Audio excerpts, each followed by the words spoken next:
क्या करना है?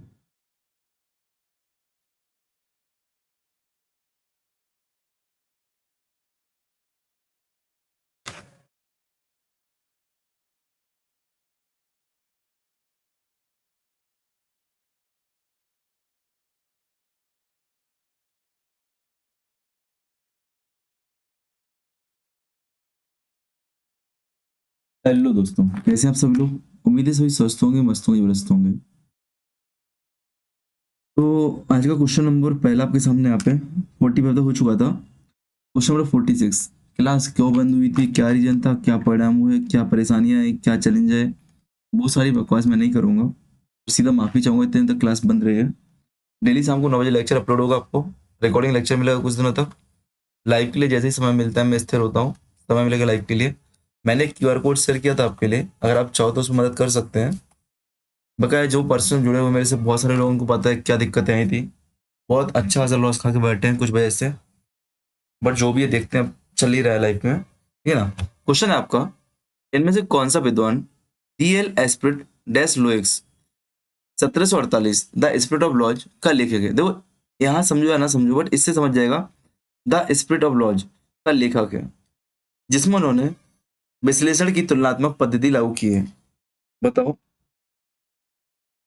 जो यहाँ पे लिखा गया डी एल एस्प्रिट डैश लोइक्स, ये फ्रांसीसी भाषा, आपके फ्रांसीसी भाषा में द स्पिरिट ऑफ लॉज को लिखा गया है। तो मॉन्टेस्क्यू, मॉन्टेस्क्यू, गियाम विको, रेन डेकार्टे या वोल्टेयर। इसका आंसर क्या होगा? आपको पता है जो क्वेश्चन पूछा गया बेटा, ये मॉन्टेस्क्यू की बुक का नाम है। किसका है? द स्पिरिट ऑफ लॉज, आप पहले ही पढ़ते आ रहे हो। इसकी बुक का नाम है मॉन्टेस्क्यू की बुक का नाम है, मॉन्टेस्क्यू की बुक का नाम है। इस बात को आपको याद रखना है। एक बार इतना चेक कर लूँ मैं, आवाज वगैरह क्लियर है कि नहीं है। क्योंकि आवाज क्लियर होनी चाहिए, ठीक है चलो। इस बात को आपको याद रखना है, ठीक है ना। आपको तो मॉन्टेस्क्यू फ्रांस से संबंधित है, राजनीतिक विचारक थे, वहाँ के न्यायवित्तीय उपन्यासकार थे। इन्होंने शक्तियों के पृथक्करण का सिद्धांत दिया है।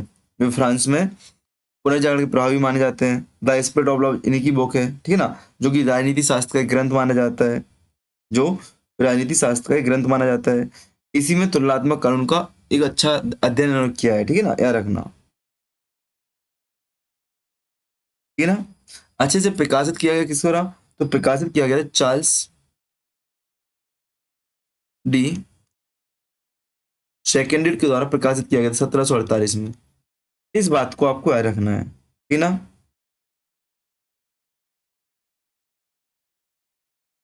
ठीक। अगर आपसे पूछे इसका अंग्रेजी अनुवाद किसने किया था, तो याद रखना अंग्रेजी अनुवाद, द स्पिरिट ऑफ लॉज का अंग्रेजी अनुवाद 1750 में थॉमस नुगेंट ने किया था। थॉमस नुगेंट ने किया था। इस बात को आपको याद रखना, ठीक है ना, ठीक है ना। याद रखना मॉन्टेस्क्यू अपने वहां पे ऐसी परिस्थितियां थी कि कभी भी अपने नाम से कोई भी प्रकाशन नहीं करते थे, वो गुम नाम से करते थे।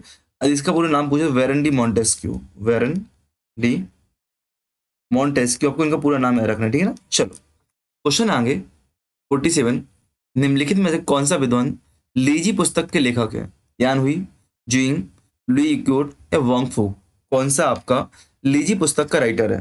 47 का आंसर क्या होगा? 47 का आंसर तो आपको पता है, लीजी पुस्तक आपकी एक चीनी व्यक्ति द्वारा लिखी गई है। ली इक्योट द्वारा लिखी गई है, जो कि चीनी दार्शनिक थे। कौन? ली इक्योट चीनी दार्शनिक थे। इस बात को आपको रखना है, ठीक है ना।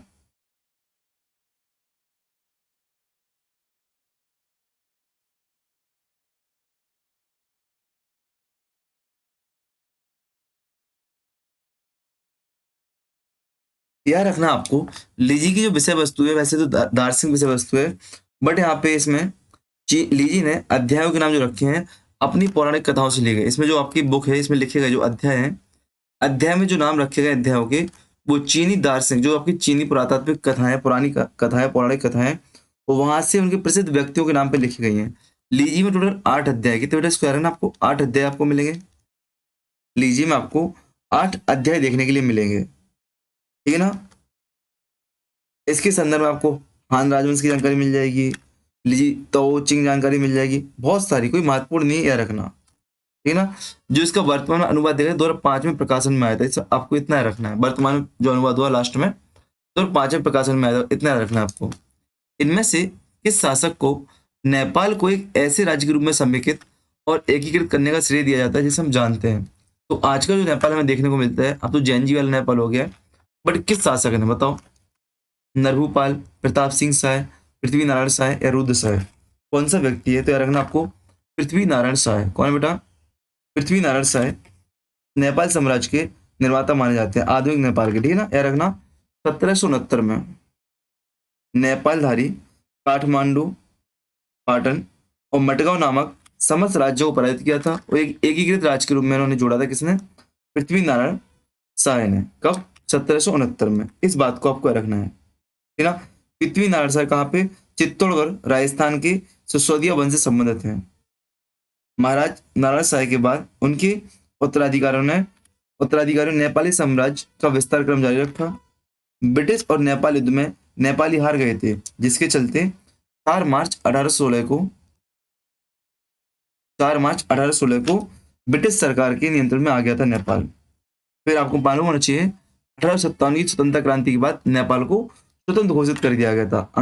अंग्रेजों ने नेपाल ने अंग्रेजों को साथ दिया था, याद रखना, ठीक है। नेपालियों ने गोरखा गोरखा, तो उसके बाद नेपाल ने क्या किया था? 1857 क्रांति में अंग्रेजों को साथ दिया था। क्वेश्चन है, इनमें से किस इतिहासकार ने यह विचार प्रस्तुत किया कि पश्चिम ईसाई धर्म समकालीन पर्यावरणीय संकट के लिए अपराध का बोझ वहन करता है? इनमें से किस इतिहासकार ने विचार प्रस्तुत किया कि पश्चिमी ईसाई धर्म समकालीन पर्यावरणीय संकट के लिए अपराध का बोझ वहन करता है? बताओ किसने दिया? विलियम क्रोकन, डोनाल्ड वस्टर, लिन व्हाइट जूनियर या जॉन रॉबर्ट मैनकेल? क्या रखना? पश्चिमी ईसाई धर्म समकालीन पर्यावरणीय संकट के लिए अपराध का बोझ वहन करता है, बर्डन ऑफ द गिल्ड किसका है? लिन व्हाइट जूनियर का कथन, लिन व्हाइट जूनियर का कथन है। इस बात को आपको रखना है, ठीक ना। यह घटना कब की है? तो घटना 1967 के आसपास की है। लेन व्हाइट जूनियर ने अनुमान लगाया था कि मध्य युग में ईसाई प्रभाव 20वीं शताब्दी में पारिस्थितिकी जो संकट आया था उसकी जड़ है, ठीक है ना। ईसाई प्रभाव क्या है? उसकी जड़ है। 26 दिसंबर 1966 को वॉशिंगटन में the historical roots of power ecology crisis शीर्षक से व्याख्यान दिया था, जो बाद में साइंस जर्नल में प्रकाशित किया गया था। इस लेख में प्रत्येक जीवित जीव किसी ना किसी तरह से अपने पर्यावरणीय आवास को बदल रहा है। औद्योगिक क्रांति की मानसिकता थी कि पृथ्वी मानव उपयोग के लिए एक संसाधन थी, जो कि मशीनरी की वास्तविकता से बहुत पुरानी थी, और इसकी जड़ें मध्ययुगीन ईसाई धर्म और प्रकृति के प्रति समन्वय दृष्टिकोण रखती हैं। इस कहानी की उत्पत्ति के स्रोत में वे जूदेव ईसाई धर्मशास्त्र ने मूर्ति पूजक जीववाद और प्राकृतिक दुनिया के सामान्य शोषण को दूर किया था, क्योंकि बाइबल प्रकृति पर मनुष्य के प्रभुत्व का दावा करता है, ठीक है ना। और मानव केंद्रित प्रवृत्ति स्थापित करता है कौन? बाइबल। तो बाइबल क्या बताता है भैया? कि मनुष्य का पृथ्वी पर प्रभुत्व है। एक कथन याद रखना, सेंटेंस कहां पर है, किस जनरल, तो कौन सा शीर्षक था रखना? कभी रखना 26 दिसंबर 1966 में। कहां पे? वॉशिंगटन डीसी में। कौन सा लेख? The historical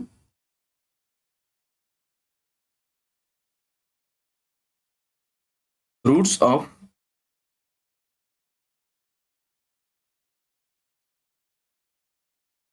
our ecological crisis, our ecological crisis. इसको आपको याद रखना है, ठीक है ना। चलो क्वेश्चन आगे। इनमें से किस दार्शनिक ने यह विचार प्रस्तुत किया था कि पर्यावरणीय संकट को दूर करने के लिए यह समझ होनी चाहिए कि संपूर्ण प्रकृति उच्च आध्यात्मिक क्षेत्रों में अवतीर्ण हुई है? किसका कथन है बताओ? पर्यावरणीय संकट को दूर करने के लिए किसने एक कथन दिया था कि संपूर्ण प्रकृति उच्च आध्यात्मिक क्षेत्रों से अवतरित हुई है, अवतीर्ण हुई है, अवतरित हुई है, ठीक है ना। पूंजीवाद के विपरीत है। अली सैयद, सैयद हुसैन नस्र, मूसा अल सद्र या मोर्जिटा मोटाहारी? तो आपको यहाँ पे आंसर याद रखना, ये किसका कांड है बेटा? किसने कहा था? सैयद हुसैन नस्र ने कहा था, ठीक है ना। आपको पता होना चाहिए सैयद हुसैन नस्र का जन्म 1933 में हुआ था, ईरान की राजधानी तेहरान में।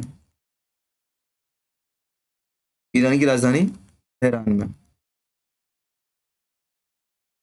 इन्होंने जब 1966 में शिकागो विश्वविद्यालय में रॉक फेलर व्याख्यान दिया, धर्म दर्शन पर्यावरण के संकट के बीच संबंधों को समझाया। इनको आमंत्रित किया गया था भैया पर्यावरण धर्म और दर्शन के बीच संबंध को बताने के लिए। तो उन्होंने पहली बार प्रकृति को महत्व दिया और इसके क्षरण के लिए अपनी चिंता व्यक्त की। उन्होंने मुस्लिम दुनिया के पर्यावरणवाद का एक आंतरिक अवस्था का बाहरीकरण बताया, जो विज्ञान प्रकृति के भौतिक पहलू के अलावा किसी भी वास्तविकता के अस्तित्व की उपेक्षा या इनकार करता है। जब एक बार जागरूकता आती है तो वास्तव में प्रकृति क्या है, नस्त्र से चेतावनी देते हैं कि प्रकृति केवल जीवित वास्तविकता है और इसमें एक पवित्र सामग्री है जिसका हमारे आंतरिक अस्तित्व के साथ एक आंतरिक संबंध है, कि हमें खुद को नष्ट किए बिना प्रकृति को नष्ट नहीं कर सकते। तब हम उसका सम्मान करना शुरू कर देंगे और परिणाम स्वरूप रोग तकनीकी एक पुनः रूपांतरण शुरू करेगी। तब मनुष्य अपनी वास्तविकता और अकल्पनीय जरूरतों को पहचान लेगा। क्वेश्चन आपका, 20वीं शताब्दी में लोकप्रिय होने से पहले इनमें से इस जापानी दार्शनिक को शिंटो, अब देखो थोड़ा मैं एक्स्ट्रा बोलता हूँ, कहानियां थोड़ा पढ़ के सुनाता हूँ, साथ में गाइड रखी है मैंने, पढ़ के सुना रहा हूँ, तो कई चीजें आपको समझ में नहीं आती होंगी, बट जो पॉइंट आपको बता दिया मैंने काम का, इतना काम का है, ये पॉइंट आपका काम का, ये क्वेश्चन आ चुका है बस, और कुछ भी नहीं। आप समझ जाओ भैया, सैयद हुसैन नस्र कहाँ के हैं, ईरान के रहने वाले, तेहरान में जन्म हुआ था, पर्यावरणविद थे। इन्होंने धर्म और पर्यावरण दर्शन पे अपना व्याख्यान दिया था। वहां पे इन्होंने बोला था भैया जो प्रकृति है जीवित संज्ञा उसको दी है, ठीक है ना, उसका शोषण नहीं करना चाहिए, उसको देखरेख करना चाहिए, पर्यावरण संकट से निपटना है तो उसको एक उच्च आध्यात्मिक क्षेत्र से जोड़ना चाहिए।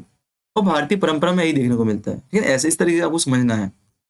टू द पॉइंट कभी भी कोई चीज याद नहीं होती ना समझी जाती है, उसको अपनी भाषा में परिवर्तित किया जाता है। हम लोग क्या होता है स्पीड में देखते हैं तो फिर जो बोला उसी को हम याद करने का ट्राई करते हैं। जब आराम से सुनते हैं और विचार अपने अंदर लेके आते हैं, वो चीज अपने आप ऑटोमेटिक याद हो जाती है। 20वीं शताब्दी में लोकप्रिय होने से पहले इनमें से इस जापानी दार्शनिक को शिंटो और कन्फ्यूशियस मान्यताओं के सम्मिश्रण का श्रेय दिया जाता है। इस जापानी दार्शनिक को शिंटो और कन्फ्यूशियस मान्यताओं के सम्मिश्रण का श्रेय दिया जाता है। निचिरेन, हयाशी रजान, एनिज, फुजीवारा शिका। बताओ इसका आंसर क्या होगा? तो आपको रखना हयाशी रजान।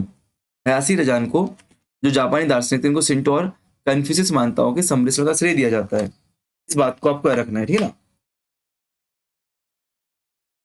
आपको पता होना चाहिए जो हयाशी रजान थे, कौन थे बेटा? हयाशी रजान, हयाशी रजान, हयाशी रजान आपके कन्फ्यूशियन विद्वानों,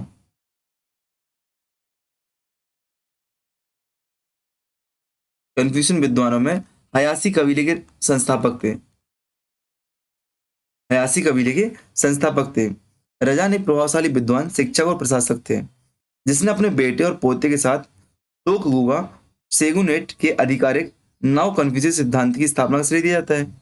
जो ऑप्शन, इसका मतलब है क्या? जो एक स्थिर रूढ़िवादी परिप्रेक्ष्य में अंतर्निहित मूल्यों पर रजान का विशेष बयान ईदो वाकुब के लिए बौद्धिक आधार प्रदान किया। हयाशी रजान ने दार्शनिक शिंटो को भी द्वारा परिभाषित किया। 20वीं सदी में विकसित कन्फ्यूशियस और जापानी दार्शनिक शिंटो के विकास की मान्यताओं का सम्मिश्रण किया। अब देखो यहाँ पे मैं आपको बताऊंगा कन्फ्यूशियस क्या होता है, शिंटो क्या होता है। सबसे अच्छा तरीका क्या होता है? देखो जब भी कोई सेंटेंस हो सकता है जल्दबाजी में बताना, भूल जाऊं मैं, तो आपको पढ़ने का तरीका बता रहा हूँ।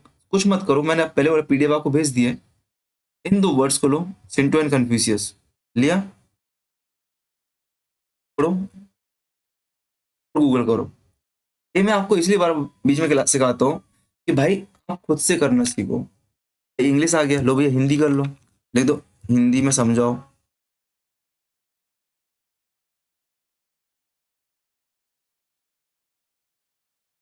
अब आपका आ जाएगा शिंटो एंड कन्फ्यूशियस हिंदी में,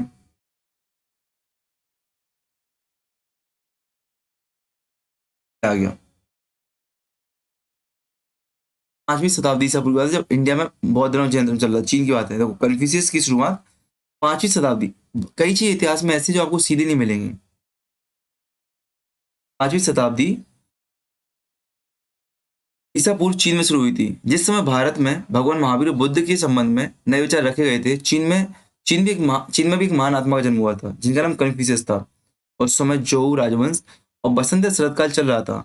समय के साथ जोऊ राजवंश की शक्ति शिथिल पड़ने के कारण चीन में बहुत राज्य कायम हो गए और जो सदा आपस में लड़ते रहे, जिसके झगड़ते हुए राज्यों का जिससे झगड़ते हुए राज्यों काल कहा जाता है। अतः चीन की प्रजा बहुत कष्ट झेल रही थी। ऐसे समय में चीन वासियों को नैतिकता का पाठ पढ़ाने के लिए महात्मा कन्फ्यूशियस का आविर्भाव हुआ, इनका जन्म देख लो, बाद का जीवन देख लो। अब बताओ कभी आपको भूलोगे? इनकी रचना यहाँ पे दी गई है पूरा। भाई Wikipedia is the best option for the history, है ना। हिस्ट्री के लिए विकिपीडिया बहुत अच्छा है। कई बार इसमें क्या है, पूरा आपको संदर्भ दिया, कहाँ से हमने लिया है, कहाँ से लिया है, सौ विचारधारा क्या है, जो राजवंश क्या। भाई इससे अच्छे नोट्स आपको कहीं नहीं मिलते हैं। हम लोग जो क्लास नोट्स बनाते थे वो यहीं से बनाते हैं, ठीक है ना। क्वेश्चन है, अंगोला के आदिवासी शिकारी समूह किस नाम का नाम बताइए। अंगोला के आदिवासी कृषक समूह, शिकारी कृषक समूह, आदिवासी शिकारी कृषक समूह का नाम बताइए। सन, नुवेर, बटवा, तुअरेग। बताओ क्या होगा इसका आंसर। तो बताओ सन, क्या सन इज ए राइट आंसर, सन सन, ठीक है ना। इधर आपके हिंदी वाले एपी में नहीं आएंगे, इमेज इसमें आपकी हिस्ट्री इतनी डीप में नहीं पूछी जाती है।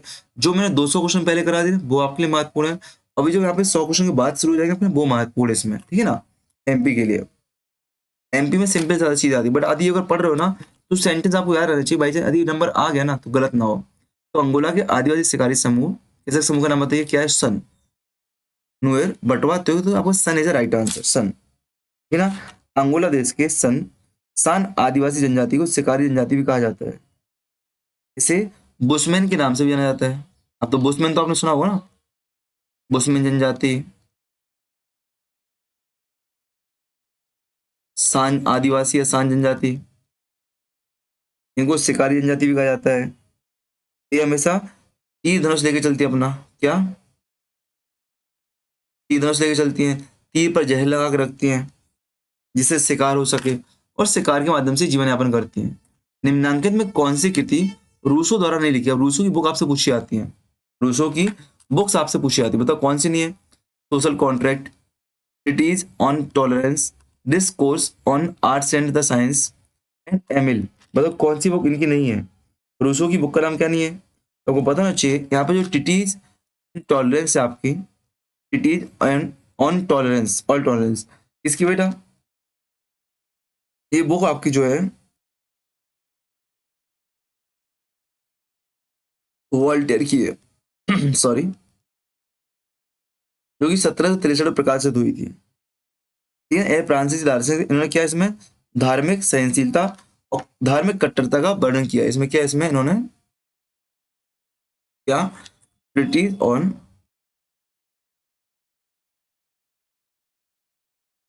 टॉलरेंस किसकी है, वोल्टेयर महोदय की है, 1763 की है। इसमें इन्होंने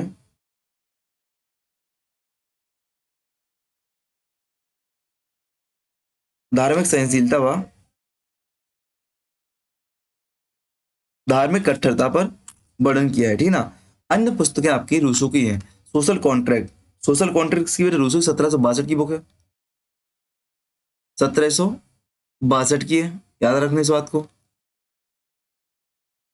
1762 की रूसो की है।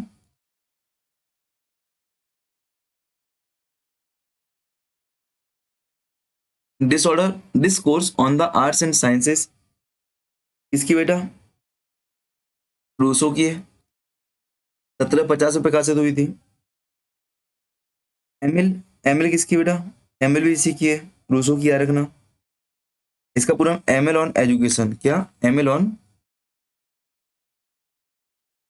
एजुकेशन, किसकी, रूसो की है, 1762 में। इसकी एक और बुक है कन्फेशन, कन्फेशंस, 1782 के, रूसो की है। इस बात को आपको बुक्स रूसो की है, ठीक है ना। चलो क्वेश्चन है, वाटर फ्रेम का आविष्कार किसने किया था। अभी ऐसे क्वेश्चन आपके एमपीपीएससी पूछता है, एमपीएपी ऐसे क्वेश्चन पूछता है। वाटर फ्रेम का आविष्कार किसने किया था, कॉर्टराइट, व्हीले, जॉन के, या आर्कराइट। बताओ किसने किया था वाटर फ्रेम का आविष्कार। आपको पता होना चाहिए वाटर फ्रेम का आविष्कार किसने किया था बेटा, आर्कराइट महोदय ने किया था, आर्कराइट महोदय ने किया था, ठीक है ना। अच्छा वाटर फ्रेम क्या है बेटा, वाटर फ्रेम क्या है, सबसे पहले वाटर फ्रेम है क्या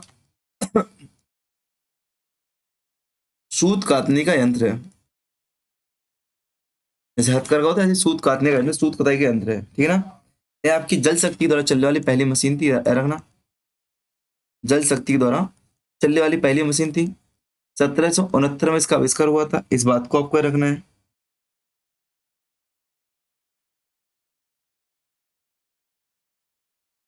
याद रखना, ऐसा कहा जाता है ऑर्किड महोदय ने अपने जीवन की शुरुआत, जो कृत्रिम बाल होते हैं ना, कृत्रिम बाल जो हम लोग क्या बोलते हैं उनको, बाल लगाते रहते हैं, टोपी, wig wig wig, as a नाई और एज अ विग क्रिएटर के रूप में इन्होंने अपनी लाइफ की शुरुआत की थी ऑर्किड ने, और आगे जाकर सूत काटने वाले बन जाते। तो ऐसे ही आपके लिए मोटिवेशन बनता है। अब जब मैंने बोला विग बनाने वाला, कुछ करने वाला, कुछ मत करो।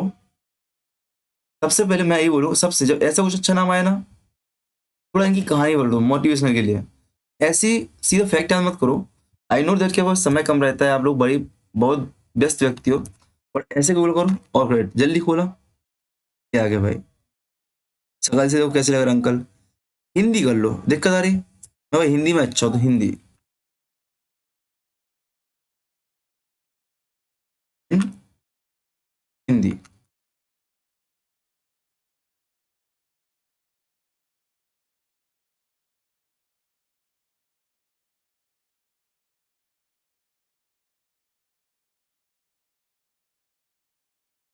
क्या आ गया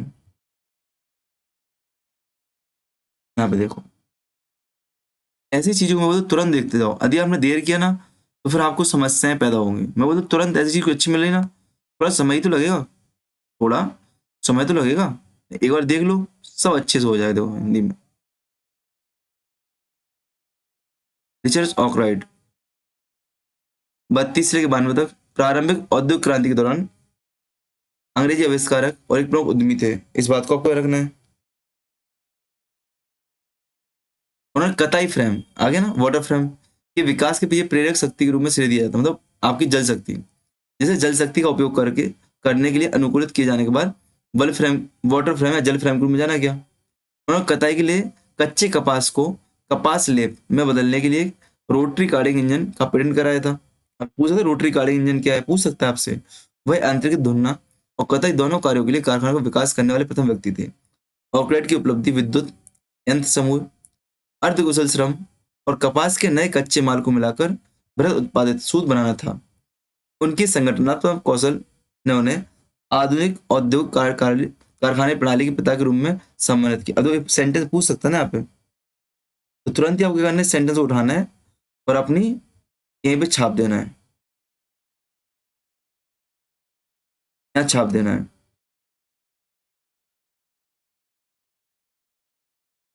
अब ये अपन है कि नहीं, भाई कभी भी पढ़ो तो रिवाइज कर सके हम लोग। ऐसे मैंने यहाँ पे जब आपको अपने नोट्स में छाप के रखना है, ठीक है ना, याद रखना अपने नोट्स में छाप के रखना है ऐसे, ठीक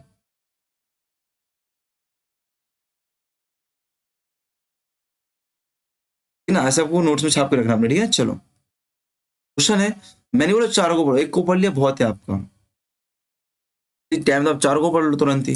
भाई हिस्ट्री बहुत आसान है। देखो इतिहास पीएचडी हम लोग कर रहे हैं ना, ये जो जीआरएफ का पेपर है उसमें चेंजेस अब आएंगे आपके, तो आपको मिलेंगे। देखो कि फिजिक्स वाला है, केमिस्ट्री वाला है, बायोलॉजी वाला है, भाई उसके लिए रिसर्च करना है तो प्रैक्टिकल चाहिए, ठीक है, क्वेश्चन उनके लिए आ रहे हैं। बट इतिहास का को थिंकिंग वाले क्वेश्चन चाहिए। जब पूछना चाहिए थिंकिंग वाले क्वेश्चन पूछे, आप क्या सोच पा रहे हो, कितना आपका प्रॉब्लम सॉल्विंग हो रहा है। क्वेश्चन है, जॉर्ज स्टीफेंस ने कब सर्वाधिक उपयोगी स्वचालित स्टीम लोकोमोटिव इंजन का निर्माण किया था। अच्छा यहाँ पे क्यूआर कोड दिया गया था, जो मैंने आपको भेजा, यही क्यूआर कोड है। आप तो कुछ मदद कर सकते हो, अभी फिलहाल में जरूरत भी है। क्वेश्चन है आपका, उपयोगी स्वचालित स्टीम लोकोमोटिव इंजन का निर्माण किया था 69 में, 76 में, 14 में, 44 में। अब जॉर्ज स्टीफेंस के बारे में पूछा गया यहाँ पे, बताओ क्या था। तो आपको 1814 में, कब बेटा, 1814 में कब, लोकोमोटिव इंजन। तुरंत लिख लेना आपको, ठीक है ना। भाप शक्ति से मशीनों के चलने का सैद्धांतिक व व्यवहारिक ज्ञान प्राप्त होने होते ही इंग्लैंड में रेलवे युग की नींव पड़ी थी। वाटरलू के युद्ध में पहले जॉर्ज स्टीफेंस ने, वाटरलू के युद्ध के पहले, वाटरलू युद्ध होने के पहले ही जॉर्ज स्टीफेंस ने 1814 में अपना पहला रेलवे इंजन बनाया, जिसका प्रयोग केवल कोयले ढोने के लिए किया जाता था। इसकी प्रारंभिक गति 3 मील प्रति घंटा थी। इस स्टीम लोकोमोटिव इंजन का नाम क्या रखा गया, रॉकेट। रॉकेट नाम रखा गया था। नाम आपका रखना है। पूछ सकता है आपसे फर्स्ट लोकोमोटिव इंजन का नाम क्या था? रॉकेट था। किसने बनाया था? जॉर्ज स्टीफेंस ने बनाया था। कब? 1814 में बनाया था, जॉर्ज स्टीफेंस।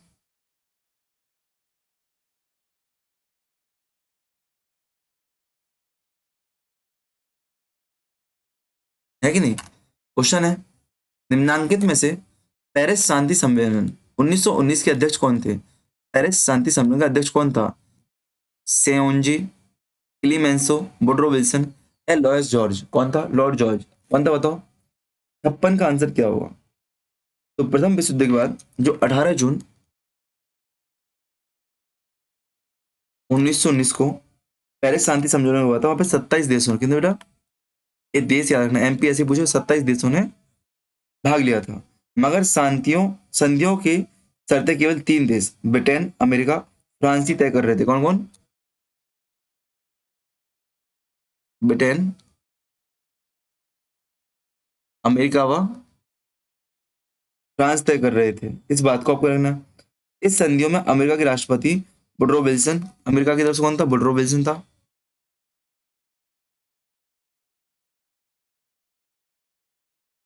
ब्रिटेन की तरफ से प्रधानमंत्री लॉयड जॉर्ज थे, और फ्रांस की तरफ से क्लीमेंसो थे। लेकिन इसकी अध्यक्षता फ्रांसीसी प्रधानमंत्री जॉर्ज क्लीमेंसो को सौंपी गई थी। तो क्या आपका? जॉर्ज क्लीमेंसो फ्रांसीसी प्रधानमंत्री ने अध्यक्षता की थी। क्वेश्चन है, निम्नलिखित कौन सा देश न्यूली की संधि से संबंधित? Newly, treaty of the newly, कौन सा देश संबंधित है बताओ? हंगरी, बुल्गारिया, ऑस्ट्रिया, तुर्की? तो आपको क्या रखना है यहाँ पे? बुल्गारिया। बुल्गारिया, बुल्गारिया के साथ न्यूली की संधि 27 नवंबर 1919 को हुई थी। संधि में प्रावधान था कि मकोमिया का बड़ा भाग अर्थात पश्चिमी बुल्गारिया यूगोस्लाविया के नए राज्य को दे दिए जाएंगे। क्या इस बात को आपको रखना है? बाकी कुछ याद रखो, याद रखो। क्वेश्चन है आपका, राष्ट्रसंघ द्वारा कौन से अनुच्छेद के अंतर्गत अधिशेष प्रणाली को स्वीकार किया गया था? मैंडेट सिस्टम को स्वीकार किया गया था, बताओ? मैंडेट सिस्टम को शुरुआत किया गया था किस अनुच्छेद के अंतर्गत? अनुच्छेद 20, 22, 23 या 17? तो आपको याद रखना बेटा, अनुच्छेद 22 के अंतर्गत मैंडेट सिस्टम लागू किया गया था, ये ना? इसको हिंदी में अधिदेश प्रणाली कहते हैं।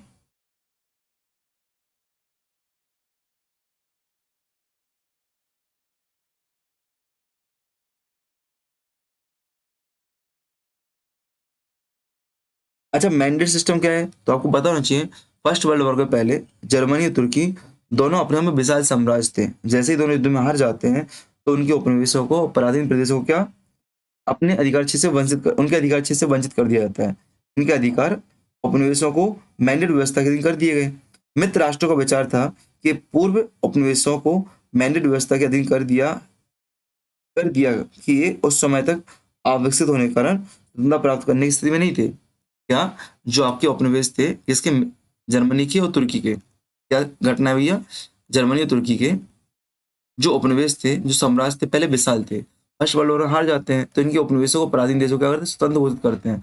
हालांकि वो लोग स्वतंत्रता झेलने के लायक नहीं थे, तो ब्रिटेन जैसे महान देश, मित्र देश क्या बोलते हैं, इनको अपन मैंडेट सिस्टम के अंतर्गत रखते हैं और यहाँ का प्रशासन संभालते हैं। ठीक है ना? ठीक, चलो। क्वेश्चन है यहाँ पे, सूची 1 सूची 2 सम्मिलित करना है। यहाँ पे कुछ व्यक्तियों के नाम दिए गए हैं, और यहाँ पे कौन सा व्यक्ति कौन सा है।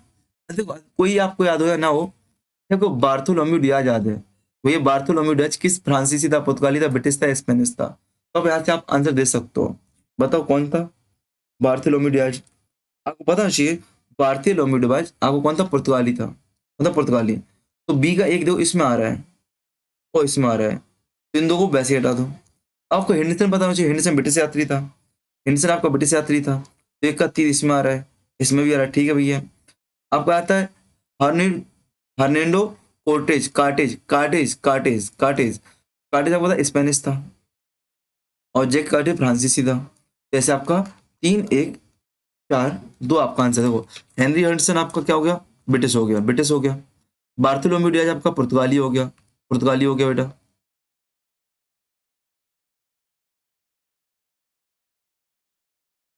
हार्नेट कार्टेज आपका स्पेनिश हो गया, और जैकिस कार्टेज आपका फ्रांसीसी हो गया। इस प्रकार से आपका करना है। क्वेश्चन नंबर 60 है, वाइमर संविधान के अनुसार जर्मन संसद के ऊपरी सदन का नाम क्या था? वाइमर संविधान के अनुसार जर्मन संसद के ऊपरी सदन का नाम क्या था? ड्रूमा, डाइट, राइकेस्ट, राइक राष्ट्र। क्या था बताओ? 60 का आंसर क्या होगा? क्वेश्चन नंबर 60 का आंसर आपको पता होना चाहिए। वाइमर संविधान के अनुसार जर्मन संसद के ऊपरी सदन का नाम क्या था? राइक राष्ट्र था। क्या था? रिचेस्ट था या राइक राष्ट्र पढ़ दो, इसको राइक पढ़ते अपन, राइक, राइक राष्ट्र पढ़ लो, राइक राष्ट्र, ठीक है ना, याद रखना। आपको पता है जर्मनी में जर्मन शासक राइक के शासन की समाप्ति के बाद 1919 में क्या हुआ था? जर्मनी में जर्मन शासक राइक की शासन की समाप्ति के बाद 1919 में जर्मनी में वाइमर संविधान का गठन हुआ था। फर्स्ट वर्ल्ड वॉर के बाद संविधान का गठन हुआ था, इस बात को आपको रखना है, जिसमें हिटलर के अधिनायकवादी सत्ता को स्वीकार किया गया था। इस दौरान जर्मनी की संसद राइक्सटैग, जो कि आपका निम्न सदन थी, जो कि आपका निम्न सदन थी, इसकी सत्ता किसके हाथ में? इसकी सत्ता को हिटलर ने अपने बहुमतों से मिला जुला कर बनाया था, मंत्रिमंडल के हाथ में रखी थी। और उस सदन को राइक राष्ट्र ऐसा बोलते हैं, राइक राष्ट्र बोलते हैं। ये आपका निम्न सदन, ये आपका उच्च सदन। इन दोनों शब्द को आपको रहने दो। कौन कौन शब्द है? राइक्सटैग,